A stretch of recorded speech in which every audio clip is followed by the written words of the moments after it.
Bonjour et bienvenue dans cette deuxième vidéo de nos résolutions capillaires du mois de janvier. Je m'appelle Virginie et je suis coiffeuse.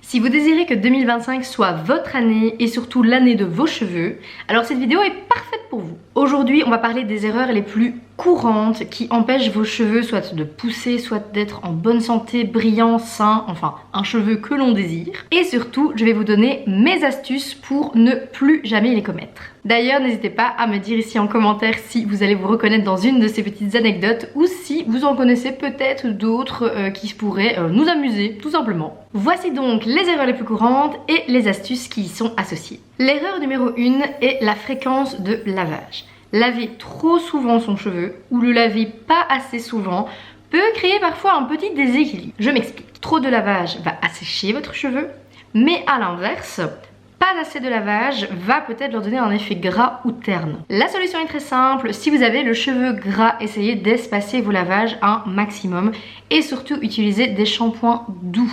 Il y a différents types de shampoings, je pense peut-être au Kérastase, Divalan, ou il y en a d'autres, mais au pire je vous en mettrai en barre d'infos. Si à l'inverse on a le cheveu sec ou crépus, là, limitez les lavages à une fois semaine et surtout privilégiez des shampoings vraiment hydratants. L'erreur numéro 2, elle rejoint un peu la première, c'est-à-dire de faire attention au pH des produits que vous utilisez. Pourquoi c'est un problème, vous allez me dire? Un déséquilibre du pH peut rendre vos cheveux poreux ou cassants. Le problème, c'est que énormément de shampoings après shampoing, produits stylisants ont un pH beaucoup trop élevé. Et vous allez me dire, oui d'accord, mais en fait le pH, qu'est-ce que c'est? Parce que on en parle souvent, on sait que ça a des bases neutres ou autres. On va le faire très clair, très simple ici. Je vais pas vous faire un cours de chimie, je déteste ça. Le pH, c'est simplement une mesure. On a aussi une échelle de mesure qui va pouvoir vous indiquer si le produit il est acide, neutre ou alcalin. Il faut y penser comme un équilibre, comme une balance, vous voyez? Il faut vous dire que votre cheveu, lui, il préfère un milieu légèrement acide.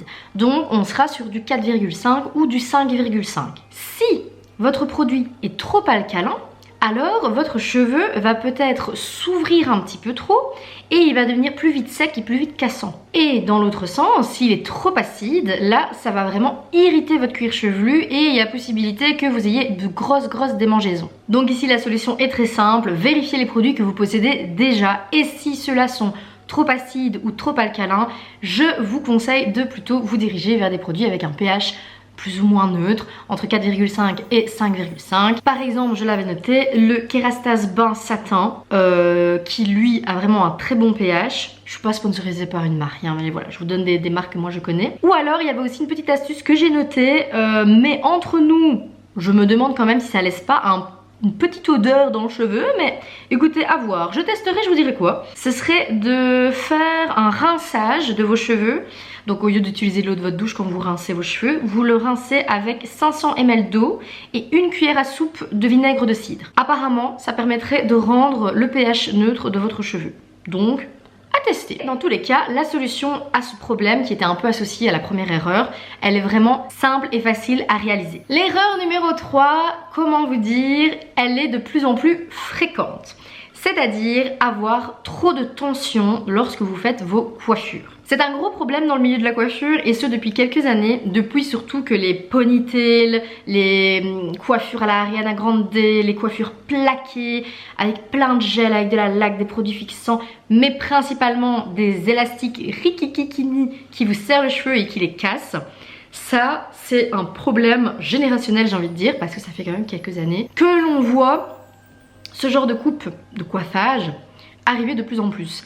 Et en quoi c'est un problème? C'est un grave problème parce que ça va causer beaucoup d'alopécie, ce qu'on appelle plus communément de l'alopécie de traction. Donc en fait on fragilise tellement le follicule à force de tirer, de serrer, de garder ça pendant longtemps, parce que parfois une ponytail ça peut être bien pour une soirée ou autre, mais alors il faut la défaire le soir même, laver ses cheveux, enlever la tension. Même pour des tresses, hein, et parfois certaines tresses africaines elles sont beaucoup trop serrées. Voilà, donc l'alopécie de traction c'est un gros problème et ça empêche la repousse, mais vraiment très souvent principalement ça va être au niveau des tempes et ici au niveau frontal. Donc toutes les zones qui sont extrêmement visibles et avec lesquelles on a envie de plus de cacher en fait. Mais mesdames, bonne nouvelle, l'alopécie de traction est totalement réversible. si elle est prise à temps bien évidemment. La solution est donc très simple, relâchez la tension les filles dans tous les sens du terme, mais là vraiment relâchez la tension dans vos cheveux. Faites des attaches plus loose ou alors vous pouvez faire des attaches serrées, plaquées, mais espacez-les et surtout utilisez les bons élastiques. Des chouchous en satin ou autres. N'utilisez pas les tout petits là qui sont vraiment pour les chignons, mais généralement vous pouvez pas dormir avec, vous voyez, et je sais qu'il y a beaucoup de gens qui le font, donc évitez tout ça, relâchez un peu la tension et vous verrez que au fur et à mesure la repousse va se faire et vos cheveux reviendront. Nous voilà déjà à l'erreur numéro 4 et je peux vous dire que celle-là elle va en étonner plus d'un. Pourtant j'en ai déjà parlé, mais je parle beaucoup plus souvent de prise de sang que d'alimentation. L'erreur numéro 4, ça va être de négliger votre alimentation. Et oui, on est ce qu'on mange. Et vos cheveux reflètent exactement ce que vous allez ingérer. Une carence en fer, en biotine, en protéines, et c'est la catastrophe pour vos cheveux. Ça peut ralentir la pousse, tout comme ça peut les rendre très ternes. Parfois, on me dit, je ne comprends pas, mes cheveux, je les trouve vraiment pas lumineux. Alors oui, évidemment, un cheveu naturel non coloré est toujours plus terne qu'un cheveu coloré. Mais il y a certains cheveux naturels qui ne sont pas vraiment ternes. Ils ont quand même une belle brillance. On sent un cheveu de qualité, de soin, en santé en fait, tout simplement. Mais si vous mangez trop gras, trop sucré, trop salé, enfin... dans les excès, comme d'habitude, c'est toujours les excès qui prévalent pour ce genre de choses, votre cheveu va en pâtir. Si vous êtes actuellement dans le cas, mon premier conseil, ça va être de vous concentrer sur des aliments qui vont être riches en nutriments et qui vont vous aider à contrebalancer un petit peu ce problème-là. Comme par exemple les œufs, tous les types d'œufs, cuiture à la coque, au plat, enfin, les œufs, les avocats, les noix, les épinards. Bon, moi j'adore les épinards, mais voilà.